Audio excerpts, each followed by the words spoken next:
All right. On today's installment of Sell Side Shorts, we're going to talk about networking capital. The analogy I always like to give to my clients is it's like if you go to a car dealership and you're buying a new car, you expect it to have a little in it and at least enough gas to get to the gas station. Same is true with a business. When a buyer buys your business, they expect it to have enough capital to continue to run for a short period of time after the transaction. They don't want it on E. The math behind that generally is current assets minus current liabilities. There's a lot of kind of nuance there, but from a big picture perspective, that's what the math works out to. And then they're going to average that out over a period of time and see kind of what the average is over a certain length of time.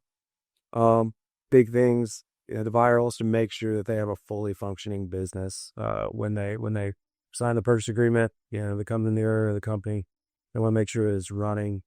Usually, we normalize about 12 months. So average those numbers out over 12 months to come up with that math for what the business should be left with when the seller leaves.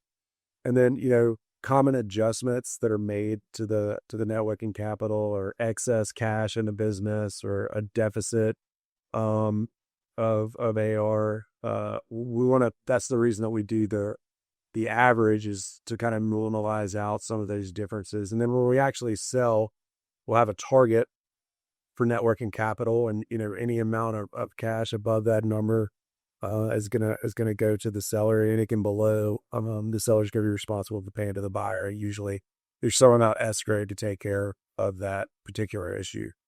um it is a negotiated part of the purchase agreement, so it's something there'll be a lot of discussions about as you move towards a final close on the sale of your business.